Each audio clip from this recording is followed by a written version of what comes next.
project background and problem statement, as well as the solution for the problem. We're also going to talk about the user research and the testing and functionality, as well as some lesson and takeaways that we learned from our project. At the end, we're going to talk about technology stack and the code demonstration. Rina, now I'm going to start talking about the project background. Yes, so what is telehealthcare? Telehealthcare is a branch of healthcare that focuses mainly on online care. Through some general research, we found that 70% of patients request spiritual care, but only 44% of those patients receive it. And since COVID-19, there's been an increased demand for live telehealth solutions. So some challenges we noticed occurs in telehealthcare spiritually online now is that there's hardly any personalization. Users don't have a lot of options. Sessions can also be costly and oftentimes don't have very upfront pricing. Sometimes patients don't have reliable transportation to get to their appointments with chaplains, and they can also not have enough time to visit for in-person appointments.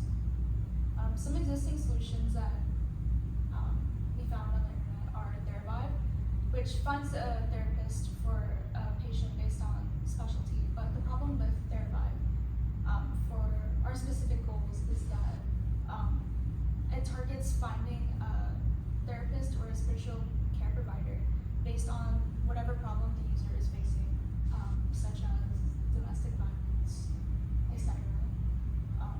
Another solution that exists is healthcare chaplaincy, which solely matches users that call in randomly with spiritual care providers. So our solution, Tapfer, was ideated by Dr. Jennifer Mascaro and Alyssa Cohen, graduate student at Emory. And our algorithm for our application matches users to the chaplain best for them through two requirements: their religious affiliation and their preferred method of communication. Additionally, our application uses seamless and reliable scheduling. So our user groups are the care seekers and caregivers, care seekers being the patients. And we have 3 user groups for patients: young adults such as college students or young professionals, midlife, and elderly. For our caregivers, we have our spiritual care providers and chaplains. We have 2 user groups, early career chaplains and late career.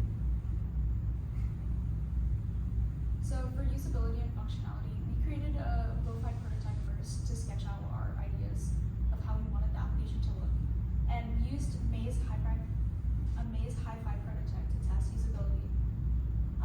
What we found is that we need high availability for our application, high security to store patient information and still be HIPAA compliant, and high performance / reliability.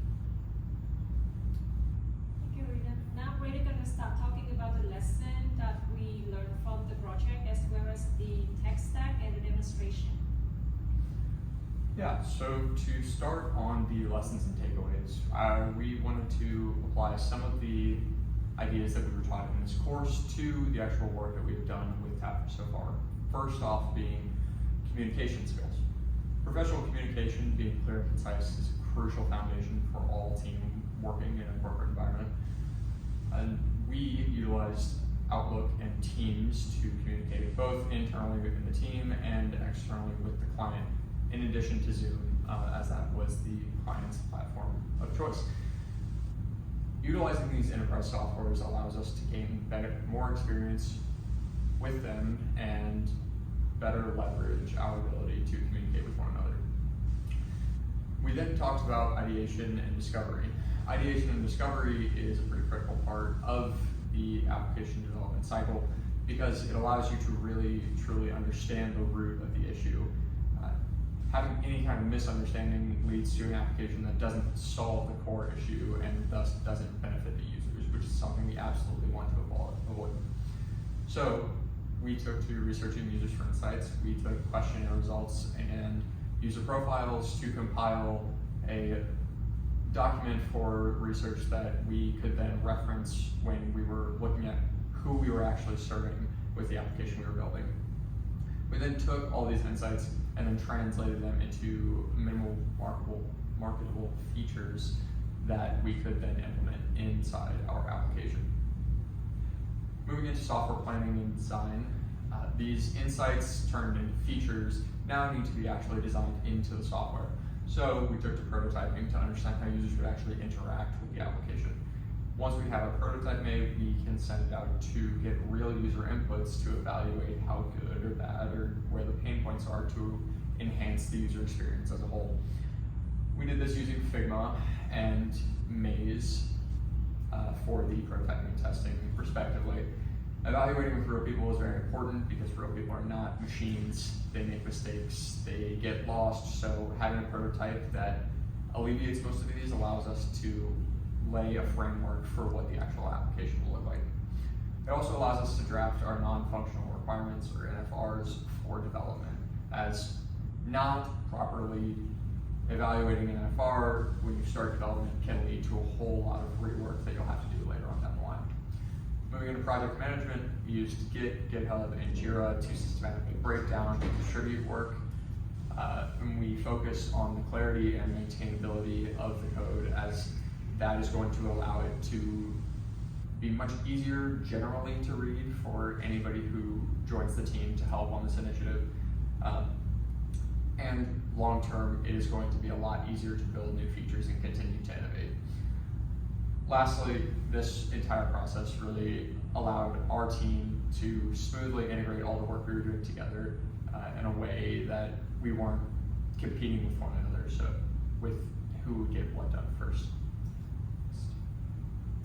Moving into the tech stack and the application demonstration.